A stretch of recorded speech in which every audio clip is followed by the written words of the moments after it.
Hello, everyone. Welcome to Raw Stories. I'm Dr. Nancia Leath, and I'm very excited about this episode because of the wonderful people that I am excited that I would like to introduce to you.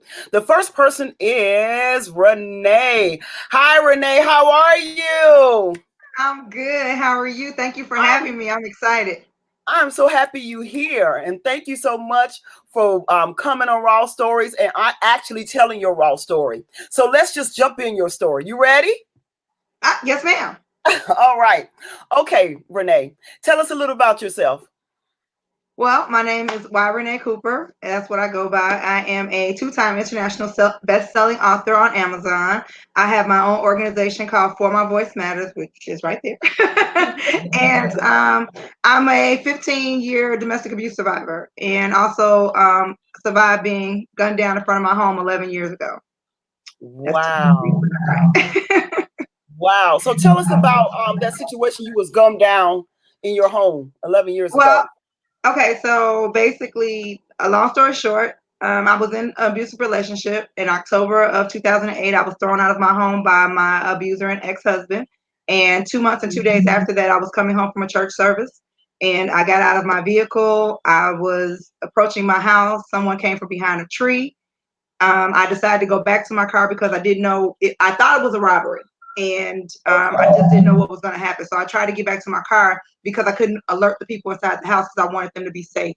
So I got halfway back to my car. He called me out of my name, told me don't move, cocked a pistol, and then shot me. The first shot rendered me where I lost all feeling in my legs. So I believe that's what the shot that paralyzed me. He stood over me, shot me Okay. 3 more times, and then walked away. That's Got it. the short of it. The testimony and all of that is the fact being that, again, the first bullet, it paralyzed me. I was paralyzed for 2.5 days. All of my vital organs were hit because two bullets ricocheted off of every organ in my body except for my heart. And Mhm. 5 days later, I was up walking. 8 days, they threw me out of the hospital and sent me home. And today, if I did not tell my story, you would not know that I was a gunshot victim. That So is so true. So when can you do me a favor? Because I think your phone in the background is like an echo or something. my Can you make phone's sure the off. volume? Oh, it's off. That's why Okay, I said it good. might be the headphones, and I couldn't use them before, with the whole. Oh, But I tried to use okay. right. So no, I'm sorry. Okay, no problems, no problems. Okay, so with when the gunshot, all that happened, what caused your body to become paralyzed? What took place? Well, the actual first bullet, it put a hole the size of a quarter in my 12th vertebrae, and it nicked my spinal cord. It didn't sever it; it just nicked it.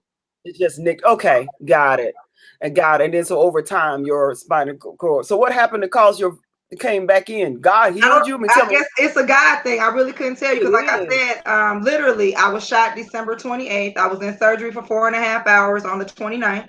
By Mm-hmm. December 31st, I got feeling back in my legs. By that Friday, which I believe was like the second or third, my dates are. I have to look at the calendar. By the second or third, I was actually out the Mm-hmm. bed walking.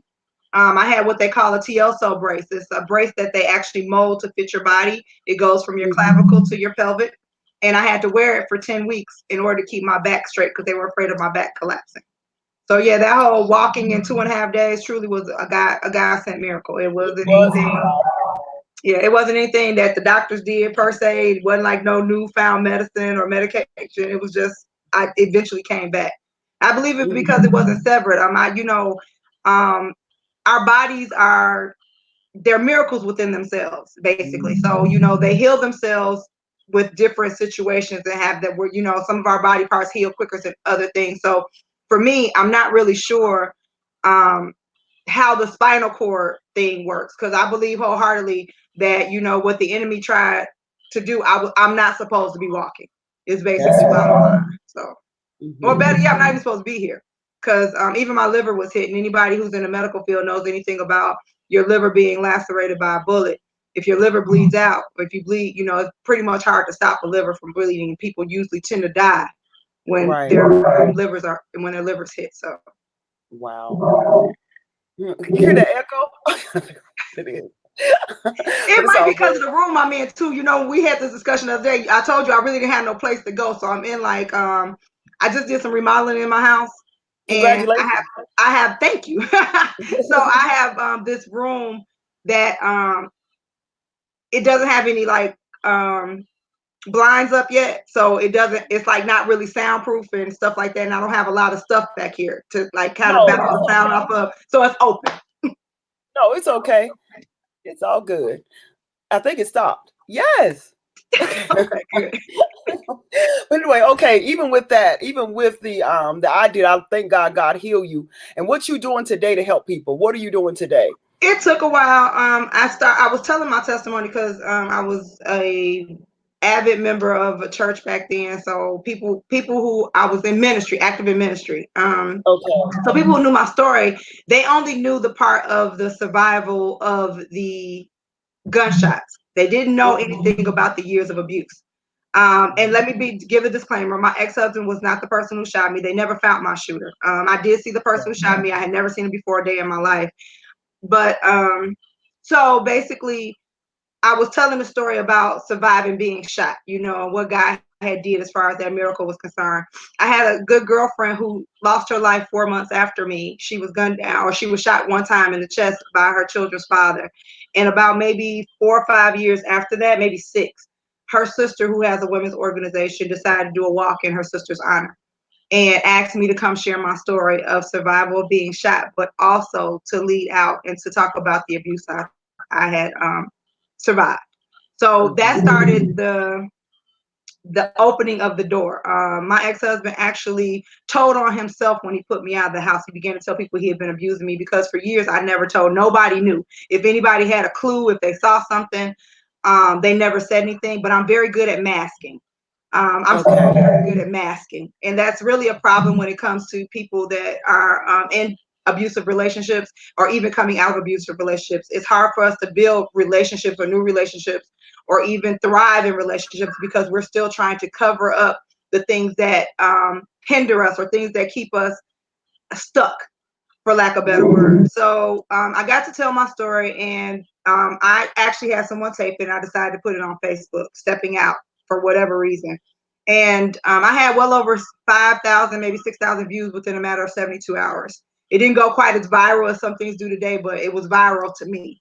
And I had people start inboxing me, Renee, what did you do? Well, I'm glad you survived. We'd had no clue, like I said, because I was active in ministry.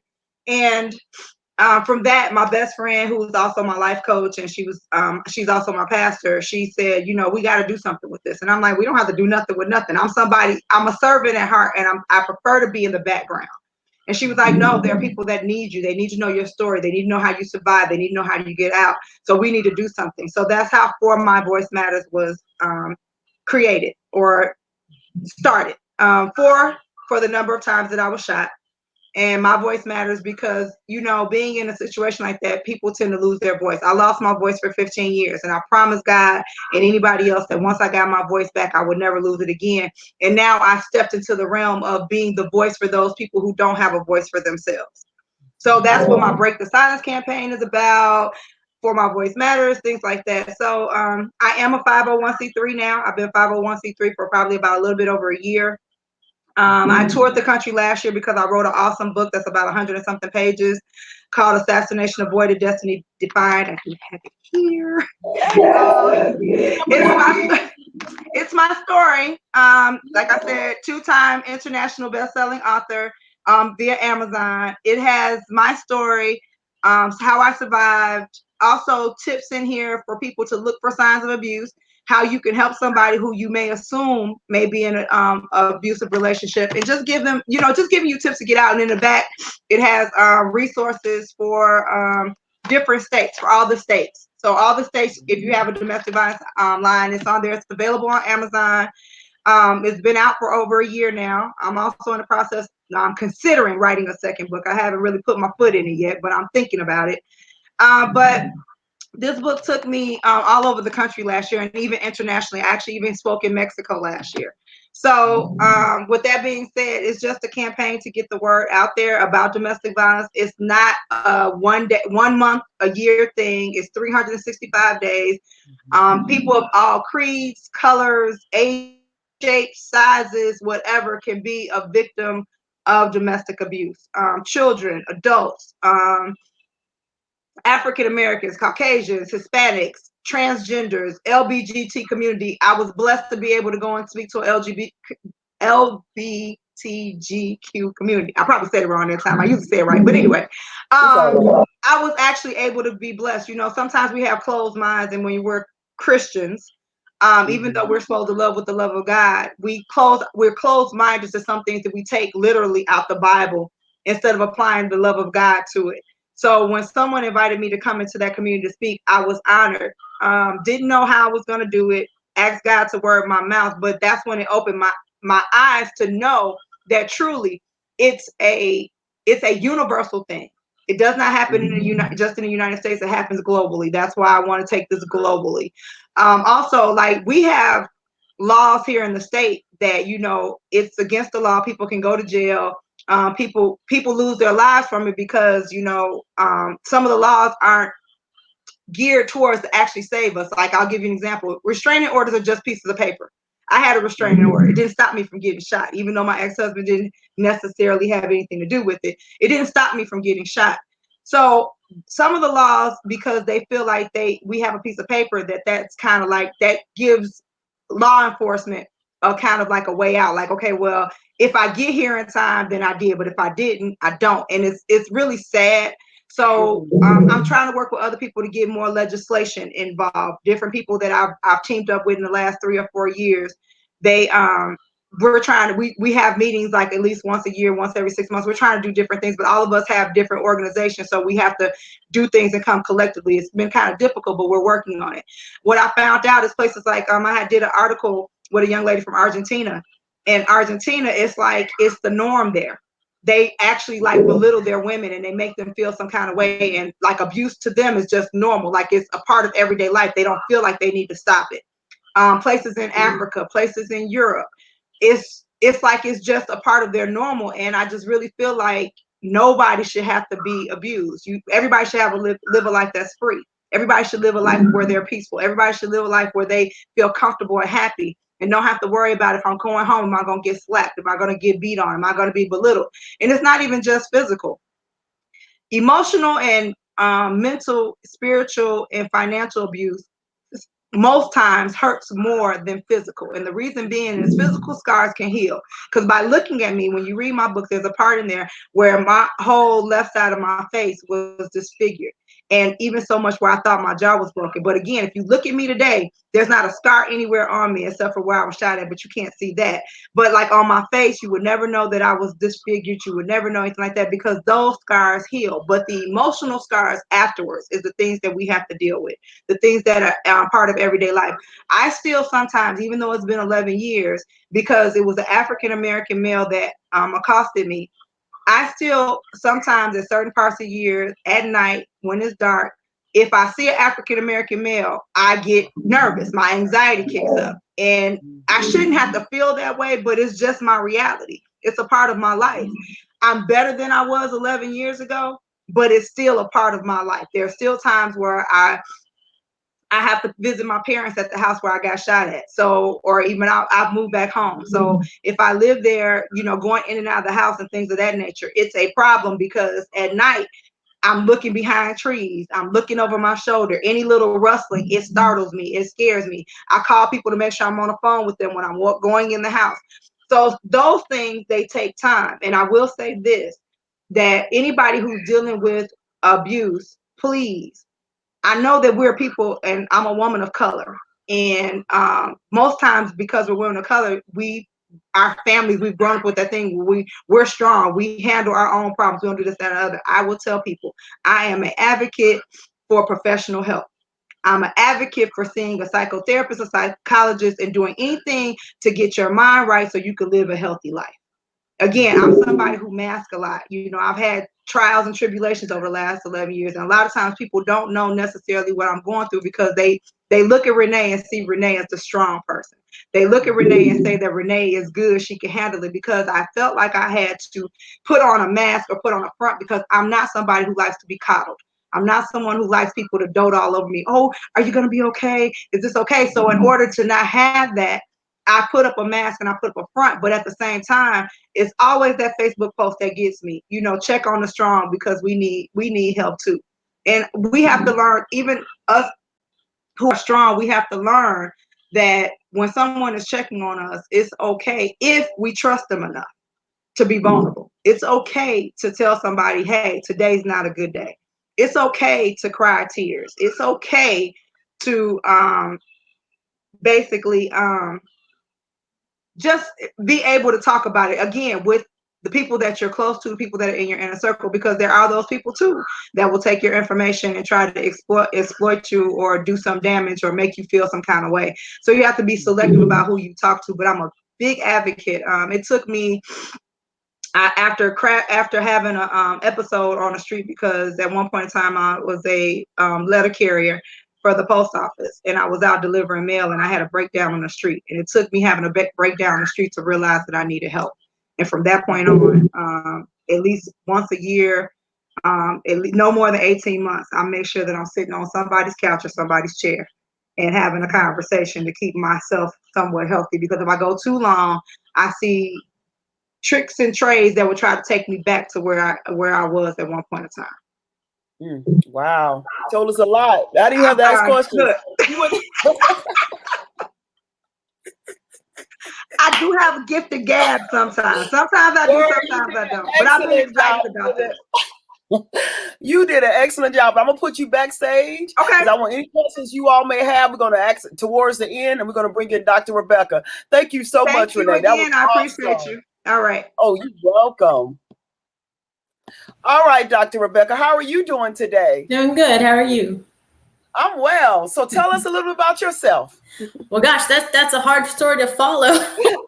My goodness, you had so many good points. So, okay, if you look at trauma, one of the things that happens, regardless of what type of trauma, it's very similar. There's always a level of secrecy that's involved. There's always a level of breaking of relationships, always a level of that worthiness or unworthiness that you feel. So there are similar themes that go along with things that happened in my life too, as far as what occurred in hers. So basically starting out, growing up, I grew up in poverty. I grew up in just one of those families that really was kind of ostracized from society because we really didn't fit in. We had lots of quirks and different things going on. And there was that multi-generational trauma that went along with growing up.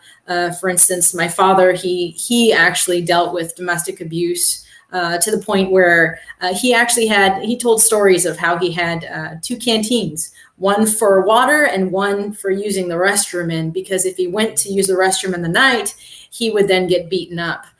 So stuff like that, definitely. And on my mom's side, it was challenges with incestuous relationships. She was abused real young as a child.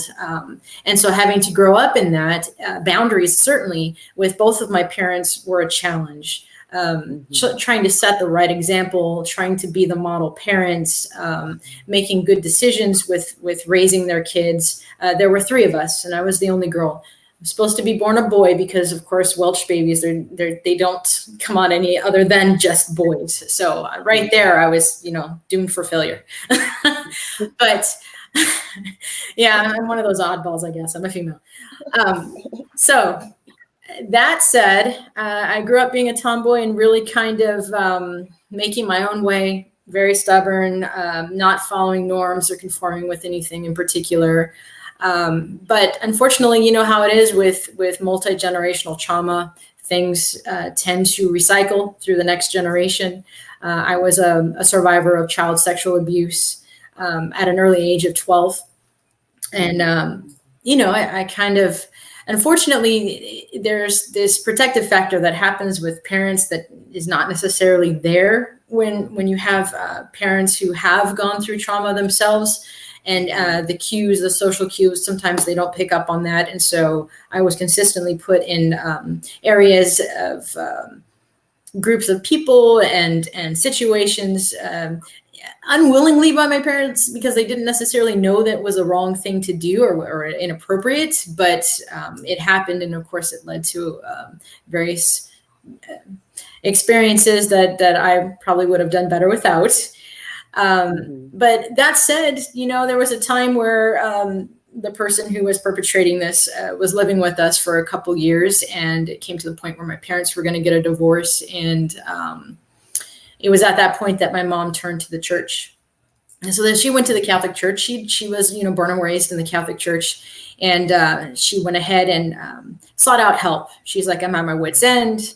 I've got all this challenges with, financially, I can't feed my kids. I'm going through a divorce. I've got my child that's already been, sexually abused. I don't know how or what to do. And so she went there, and Sister Camille was there, took her in and said, you know what, we're gonna go ahead and help you out. We're gonna help your family. We're gonna get your kids in the catechism classes. We're gonna, get the faith back in your life and get you going on the right track.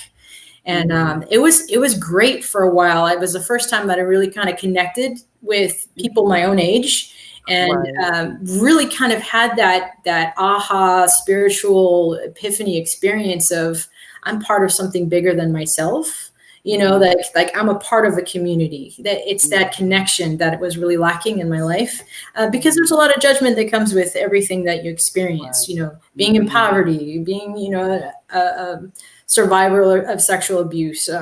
All of that stuff just kind of weighs heavy on a kid, because really socially, emotionally, we're developing at that time, and not having that fully established, it's hard for adults, let alone kids. So that said, I went into the CCD classes, and then there was an opportunity to meet the Pope. We were, it's Denver, Colorado, Pope John Paul is coming there. And so we did this whole fundraiser thing, and it was fantastic. And I got to go, and then I saw him, and I saw the hundreds of thousands of people and everyone together. I was like, wow, this is just amazing. What I had a conversation with Sister Camille on one of the nights after seeing Pope John Paul speak. And I was just like, I really feel like God is calling me. He's calling me to serve. And I really feel that he's calling me to become a nun. And she said, yeah, you know what? One of the things that I found in my childhood, and she was talking about how she would go to the church and she would just sit in silence in the church and let God speak to her. And that was the things that I did even before I had that conversation. I had those moments, and I was just like, yeah, this is it. And she's like, okay, I'll talk to Father, and we'll see what we can do about getting you in training to become a religious. And so super excited about that. She did talk to Father. My guess is she also informed him about some of the traumatic experiences that I had and some of the things that my mom had divulged to her when we first came to the church. So it turned out that he was not going to train me for a religious order. He was going to sexually abuse me too. Wow. And so, yeah. Mm-hmm. So I went through that.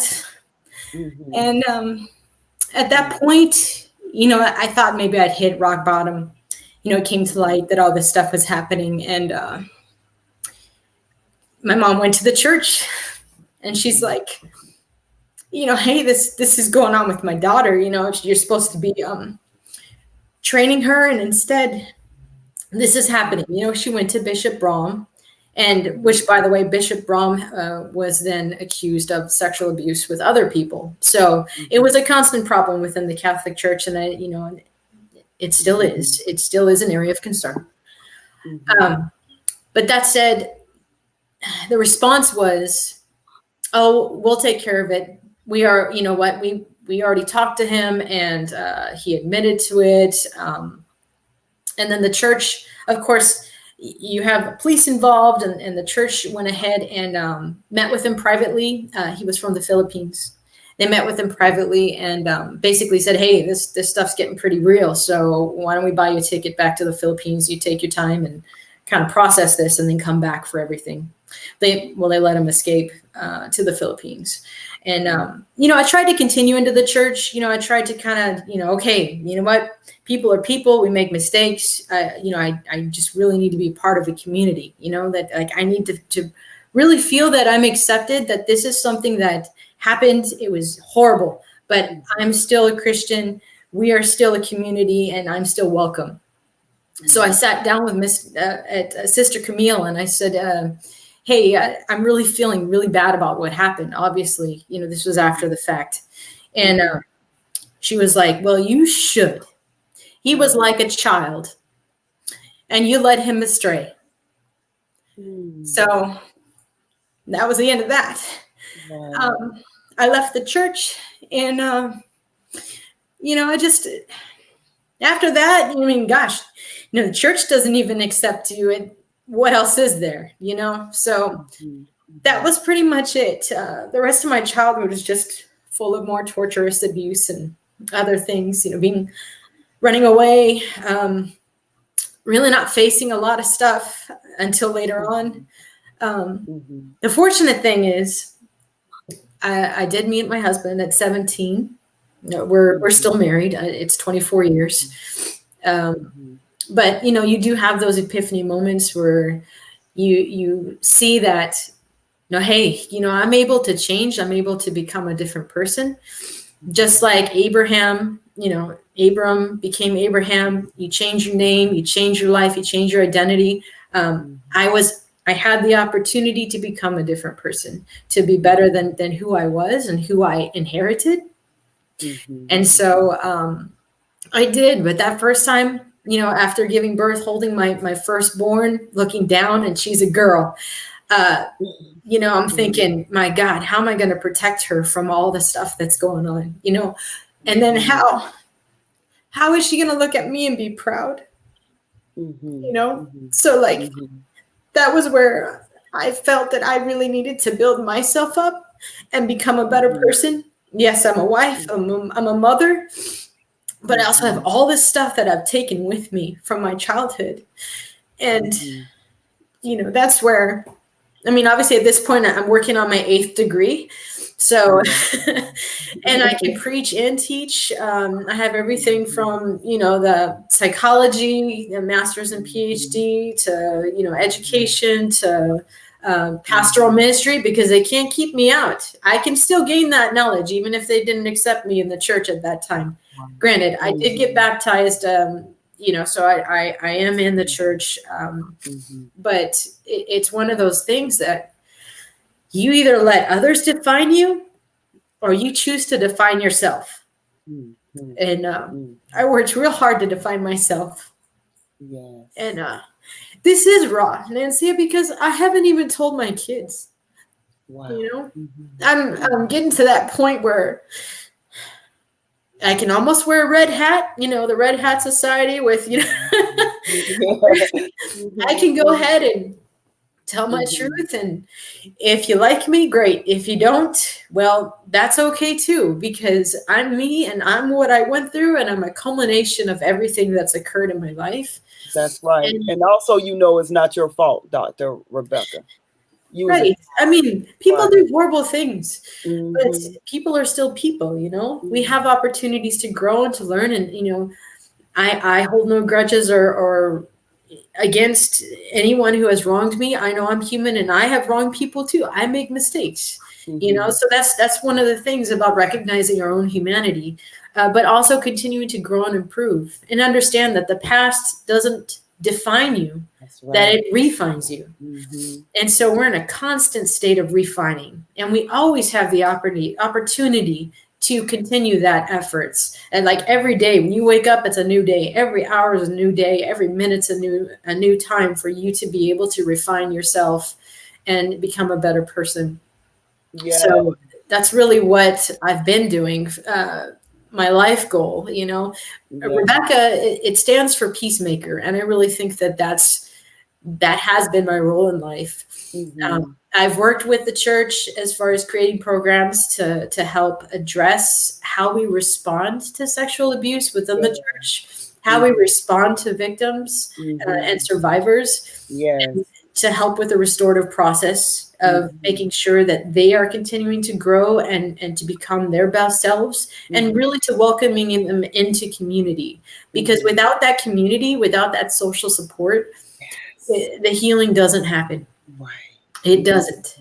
And to be an outcast, to be someone who considers themselves unworthy, that in itself is an eternal hell.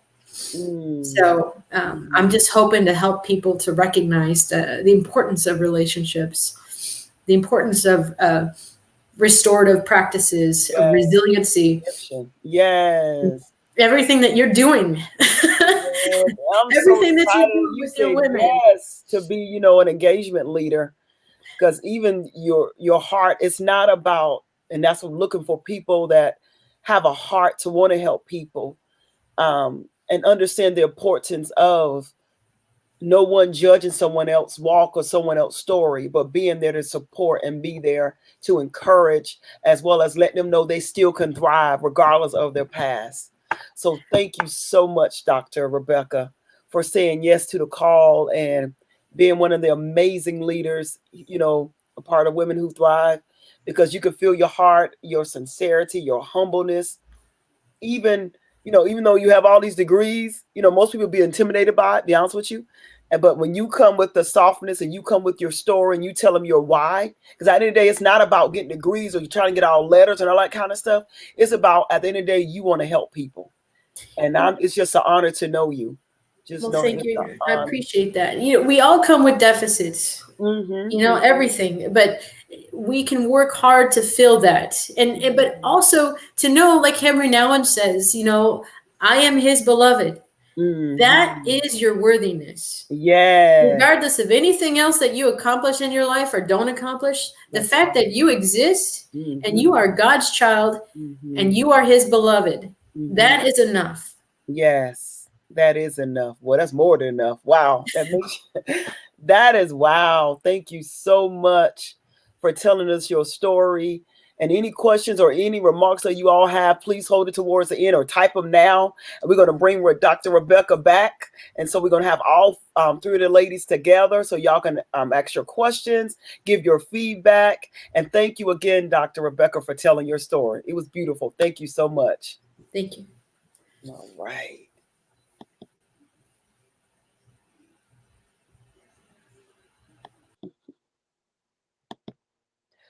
All righty. Are you ready, Darlene? I am now.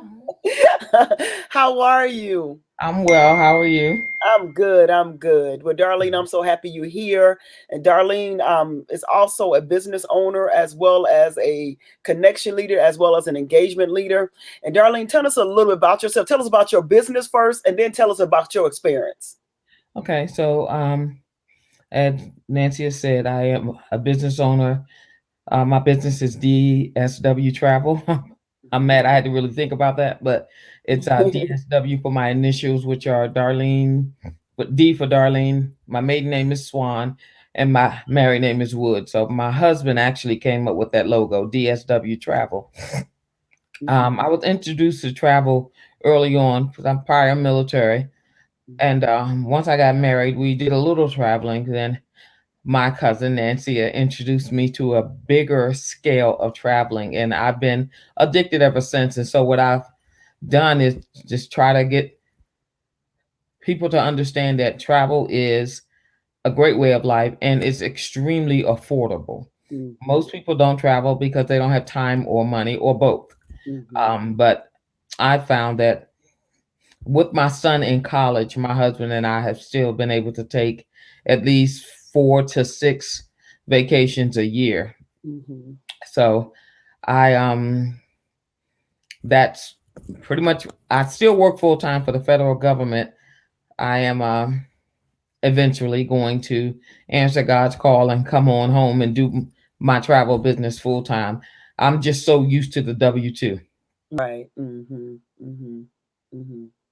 Wow. And so prior to this, as you stated, I'm prior military.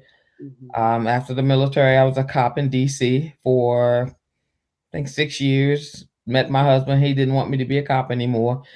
Um, the military, I'm so sorry. The military and the police department in DC were what has helped me to be. Now I'm in the nursing field. I know it's like, golly, she does everything. But actually, being a police officer and being in the military has actually helped me to see certain situations that most people don't see. And most people see the situations if they're a cop or in the military.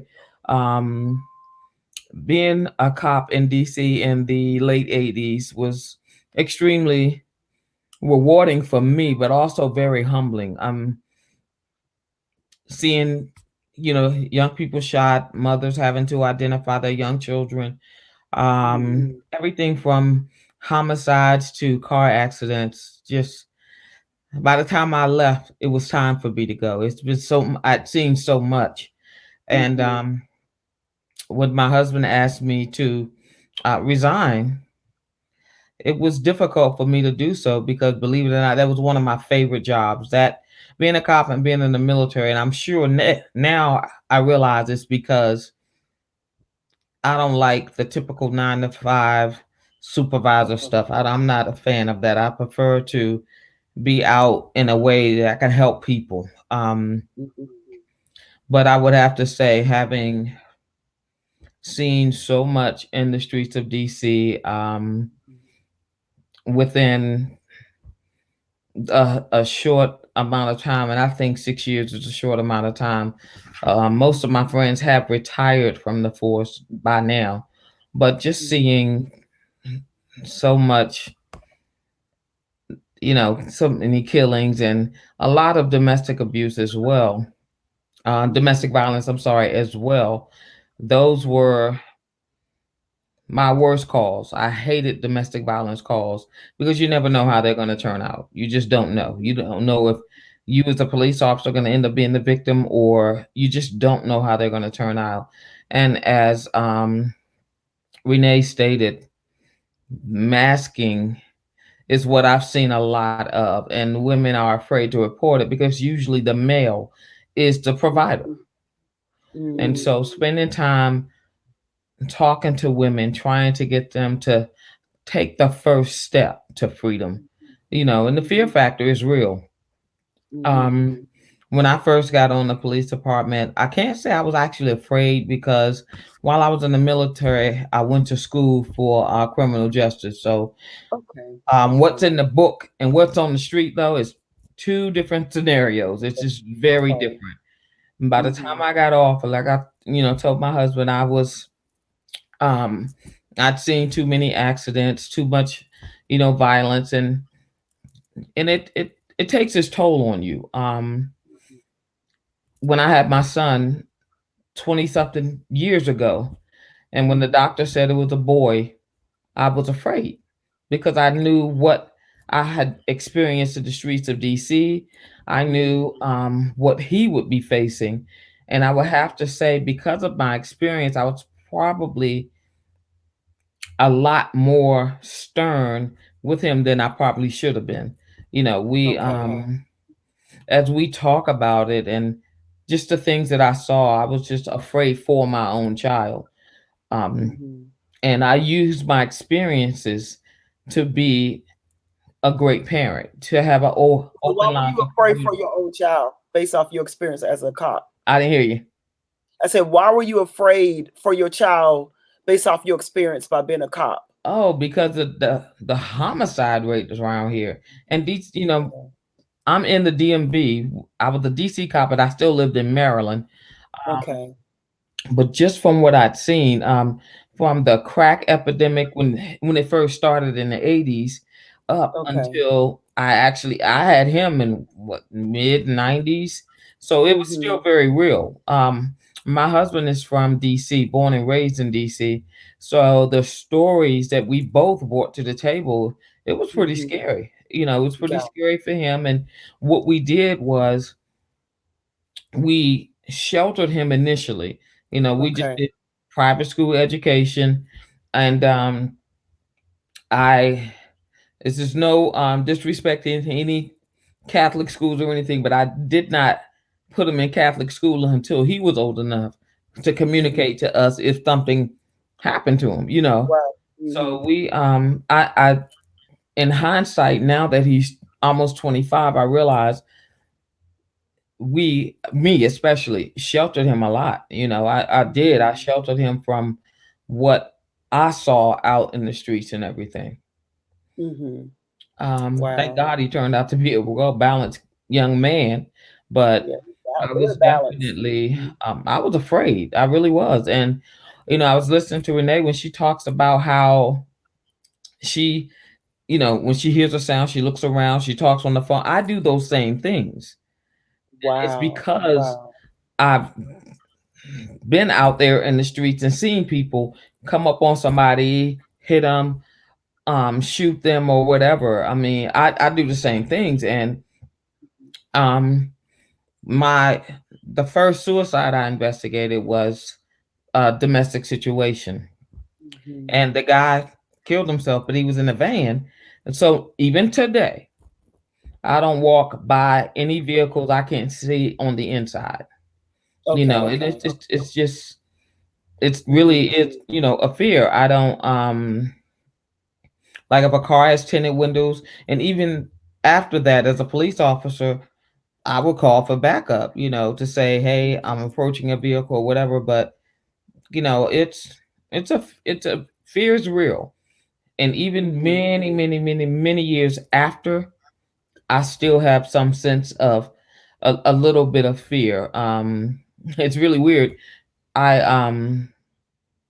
don't walk by vehicles with dark windows, but yet my vehicle has dark windows because I don't like to be looked Right. at, well, like if I'm at a traffic light Right. and I'm in a wooded area and there's Right. nobody, I will Mhm. run that light. And I Right. did it Got. once before and I got caught. The police pulled me over, but I told them why. I Mhm. explained to him that it's dark, I'm by myself, and the only thing around me was woods. And so Mhm. a lot of things I don't do by myself. Again, still, I'm not Right. gonna say it's all fear, but it's just Mhm. precautionary measures. Yeah. Precautions. You know, Right. just precautionary measures. When I go and get gas, I try to get gas during the daylight hours. Again, my love for travel, I love to drive, I love road trips, but Mhm. I don't do any at night. I try Right. not to come home at night from a road Mhm. trip. Mhm. It's really it's just being precaution, just having using some common sense as well too. I don't go to the Mhm. ATMs at night. You know, Mhm. um, if you rob me, you you'll bring my wallet back because there will be no cash in it. So because I don't do that at night. Mhm. I don't even go to my mailbox at night. That makes sense. Okay. I don't do that. Generally I mostly do what I have to do during the day. When I leave work, whatever needs to Mhm. be done, I do it before I get in the house. Um, Mhm. if someone approaches my car, because you have people to wash the windows and everything, I usually will try to Mhm. wave them off before they get there. That's Um, good. so again, it's still the whole in my little bubble. I'm very particular about my personal space. If Right. someone gets too close to me, I kind of back up. Even in the elevator, if I'm in the elevator and it's getting crowded, I'll get off. I don't. Got it. I don't like to be touched by strangers. You know, Do you think because of military, or do you think because of by being a police? it's both. Okay. Yeah, Got it. I know for a fact it's both. Mhm. I feel like my personal space is violated, and it's something that we learned in training. If I reach out and I can touch you, that means you're too close to me. You That know, makes sense. Okay. and I'm not standoffish though. I don't mind a good Mhm. hug or two every now and then, but it took me Right. a while to get. It took my husband helping me, church helping me to get Mhm. out of that. No, don't touch me, don't hug me, don't shake my hand. I'm a germaphobe for one, so I'm a fist pump you. I don't want people to, I'm Right. really weirded out by being touched. Got it. Like I don't I got like a question for you concerning the outside cop. I'm clothing to sorry. touch me. Oh, outside clothes. I'm sorry for cutting you off. I got a question for you because a lot of people now are a little intimidated or fearful or angry with police right now. Hmm. Not all people, a lot of people, especially in the African American community, Oh to a yeah. degree. What would you have to say about that by being a ex cop or police? So what the issue with it is now is they're making it, to me, a racial police problem. And Wow. so what I've done is I tell my son, what people don't understand is when I approach your car, I don't know who you are. I Right. don't know what you are. And I can tell you, if I did 10 traffic stops, at least 6 of these people had warrants, had Mhm. weapons in their vehicle, or the Mhm. car could have been stolen. But we just don't Right. know until we run the tags. That makes sense. And so it's still that in Brandon, my son. And so he and I had a conversation one day, and I was like, "You're running late to go back to school." He was like, "No, I got to stop by the house to do something." I said, "Okay." I actually was in North Carolina at the time. So Mhm. he calls me. I got back to school, mom, but I got pulled over by the cop. And I Mm. said, for speeding. And so I said, how was that experience? Mhm. And Mhm. I said, and how fast were you going? So he was Mhm. doing like 85 and like a 55 mile Oh, zone. So right. I looked, I told him, I was like, dude, he could have taken you to jail. That's reckless. Mhm. And then I asked him, was the cop black or white? He said it was a white guy. I said, okay, how was the experience? And he said he just told me that he wasn't going to write me up for reckless driving because it meant I would have to go to court or whatever, whatever. So I told him, I said, now you know firsthand what I've been trying to tell you. Right. It's not really a race issue. It's an Right. issue with people. You know what Mm. I mean? If Mhm. you're prejudiced, you could be a cop, you could be a doctor. That doesn't matter. You're prejudiced. Mhm. But Mhm. I think the way we put a spin on this is, oh, it's a white cop, a black guy. And as I've told my son, a lot of these situations have come about because some people have been in the wrong place at the wrong time. I don't Mhm. agree with everything that has gone on. But for instance, I told my son in DC, you don't hear a lot of that in the DC area, DC or what we call Prince George's County. Prince George's County in Maryland is one of the richest African American counties. Okay. And so you don't hear a lot about crime in that, the racial crime, because it's mostly black on black crime. Wow. Um, Mm. with We live in Montgomery County, which is the complete opposite of Prince George's County. And that I grew up in Montgomery County. So I don't believe my mom and my dad didn't raise us to this whole black white thing. I mean, I just told a Right. friend of mine last night, I never even saw a Caucasian person until we moved to Maryland, and I was probably about 11. So everything to me was chocolate and vanilla. Mhm. Mhm. I never ever have heard some of the things that we hear now until Right. we moved to a different county. And then I became a victim of the racism. And Mhm. so because of my experiences, I didn't want my son to go through that. So I was definitely very vigilant. I made sure he was always in a very mixed environment, a very diverse environment. So Mhm. because I don't want him to grow up thinking, you know, white is right, black is white. No, because at Right. the They end of the all, day, God loves it all. Right. right, when you cut Mhm. up any of us, our blood That's is red. right. The same. That's right. That's good. That's So, good. I'm just grateful that for the experiences as well, even though some of them have been very traumatic, but they've been Mhm. experiences that we've been able to get through and get over. Mhm. Um, Mainly more so because of being raised in church. And so that Mhm. my pastor used to ask me, how could I be a cop and a Christian as well? And I told him, I said, be a little ghetto. You just have to Mhm. meet people where they are. If you come across real aggressive, Right. I'm gonna give you aggressive back. You're not gonna know it, And they but don't know your height. Tell people your height. I'll How be tall? so scared. When I know, but tell them how tall you are, though. Tell them how tall you are. 5'8", You 5'8", but you look taller to me. I'm tall. Were you 5'8"? I'm I'm 5'8" five, too. 5'8.5", yeah. Okay, 5. Okay. Got it. Mhm. Okay, you And just seem so taller. every time I pull up on the scene, I'm like, they'll yell at me. If you weren't a cop, would they tell me, take the gun and badge off. We could go at it right here. And I'll be like, well, Yeah. let's do it. Let's do it. Well, I get back in my car, break out in a serious sweat. So glad they didn't call my bluff. So glad. Knees shake every time. Mhm. But you have to go through that part of it to let people know that you mean what you mean. You Mean know, business. I've had to pull my gun out on people. Um, and I used to tell them, if I've got to pull my gun out, or if I got to pull out, if I have to get that aggressive, Right. somebody's going to jail. And my Yeah. goal every day that I left my home, my goal Mhm. was to return back to my home. That's right. And that Every makes single sense. day, that was my prayer. And most police are thinking the same way. Most people need to hear that. Yeah, They're afraid just as much as you are. So that's exactly. And that's what I good. try to tell my son. I'm like, no, people don't understand. Police officers are human as well. And we're Right. afraid as well. I Hmm. every day, I pray for safety, pray that I Hmm. would make it back home without being, shot or just injured in any kind of way. Hmm. It was a lot, but I wouldn't trade those experiences for anything at all. I wouldn't. And my son told me he wanted to be a cop. I was like, oh no,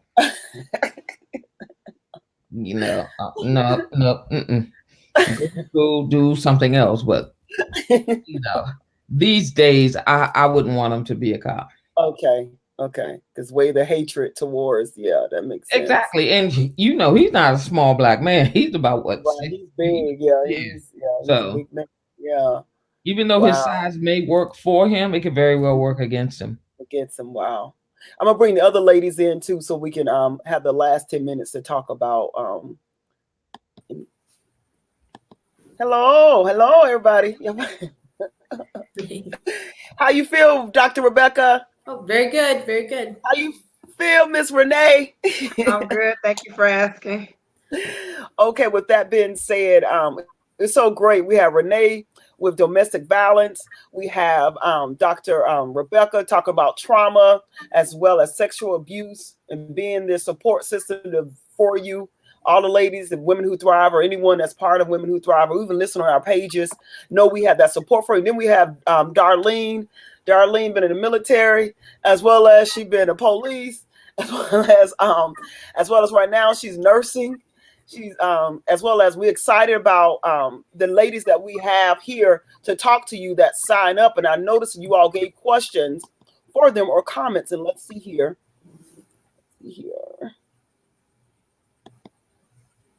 So thank you for your transparency for all of you all. Thank you all so much for your transparency.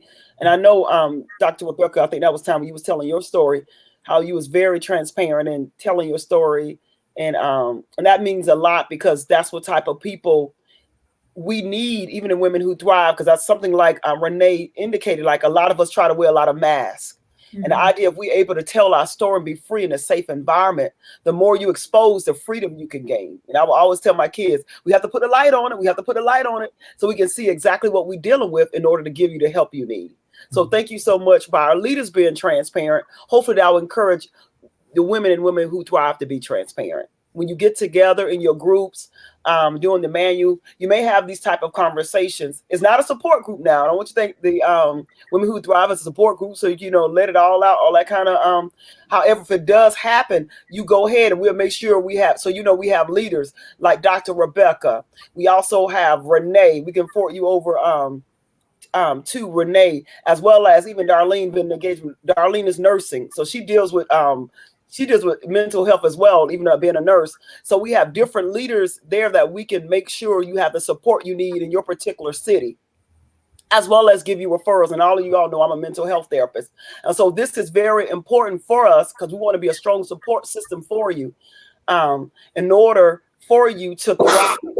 We have leaders, and even if you are a connection leader and you may not have history in mental health and all that kind of good stuff, please know this is not about mental health. Please know it's not about it's about you honestly getting to know each other, and you're going to realize y'all all have a lot in common even with your different stories. Even Dr. Rebecca talked about how most people try to cover up, or there's a lot of isolation or fear involved. And so knowing you being able to be transparent and trust the people that you spend those 12 interactions with, and having strong women like these women here come up here and telling their story, hopefully you will trust and feel strong enough to even tell your story and also get involved in these wonderful Women Who Thrive connections. This is Karen. She's also a connection leader. Hi, Karen, in Virginia. Someone said hello, Darlene, to you. Hey, Pat. I have another question. We have this going to help other women to thrive through these life stories. Yes, they may feel a connection because they may have experienced the same. That is so true. Yes, and that's something we said earlier when we got on here together. I was encouraging Rebecca to tell her story because the women that do hear the stories will be able to connect and feel a connection. So don't be surprised, Rebecca. Even in the women that's in Women Who Thrive may, and please hopefully they feel comfortable DM you, and talking to you when they, just know we're here for you. Let's see. Any more? Someone said hello, ladies, again. Someone said amen. Let's see this one. Okay, I'm so proud of you, Rená Cooper and others. Keep shining. Keep up the good work. That is so sweet. That's one of my sisters I met through the the authors page I'm a part of under Kid Marketing. She's actually in Africa. She might be asleep right now. She left that earlier today. She left that earlier? Oh, that is she left it when I posted it and shared it earlier. She left it, but I actually talked to her, I want to say around 2:00 this afternoon our time, and it had to be like 7 or 8 o'clock her time. So I know she's probably well asleep right now. Well, hopefully when she sees it, she can see that we spoke about her. That's awesome. Yes, that is so good. Karen again. Karen said again. Okay. All right. Before we bring closure, anything you all like to say to encourage the ladies that are watching or going to watch it later on? Starting with Darlene and then Rebecca and then Rená. I'm sorry. What was your question again? I'm sorry. I was saying, will you like to encourage all that are watching as we bring closure? Okay. For any young woman that's considering law enforcement, I would say go for it before your 30th birthday. And for anybody who's interested in traveling, I would say do that as well. Anybody who wants to join the military, I would say pray real hard about that. And the great thing about the traveling, no matter your age, it'd be great for you to come. Exactly. It's open, yes, which is awesome. Okay, Dr. Rebecca, anything you like to do for closure? Encourage? And just the fact that it's important to know that you are enough and that you're not alone. And with this support group that Nancy has started, that is huge as far as helping to people to heal and connect. Just that community, that's going to make a world of difference for a lot of people. So to know that you're welcome and you are wanted, just come on by. That is so great because one of the in the manual, one of the units is I belong or you belong. So that's great. There you go. Oh yes, and Miss Rená, go ahead. The only thing I really would like to close with is just to say that anyone who is suffering or in an abusive relationship, just know that there is help out there. You don't have to stay silent. You don't have to keep to yourself. Bottom line is, most of the time we're embarrassed to tell our family and friends what we're going through because we may have at one point in our lives said that would never be me. I always tell people never say never because you never know what's going to happen to you. But at the same time, even if you don't feel comfortable talking to family and friends because you're embarrassed, because you feel like a fool, been there, done that. There are agencies out here that have confidentiality clauses that they just want to help you be safe. For My Voice Matters is one of them. You may not know me from a can of paint, but you can reach out to me, and I might not necessarily have the resources you need in your state, but I promise you, I will get you connected to whoever you need to be connected to. Yes, this is awesome. Well, ladies, I hope you all enjoyed this wonderful raw story. It was really raw, and I appreciate it because that's exactly what we want. I want you all to know none of these ladies was provided with questions before their interview. They came and gave us exactly what we asked for. They're true raw. We're excited about different groups are meeting together. Women Who Thrive Connection. Darlene will be having her. What's your date, Darlene, for your time? You going to be April with your ladies? 18th.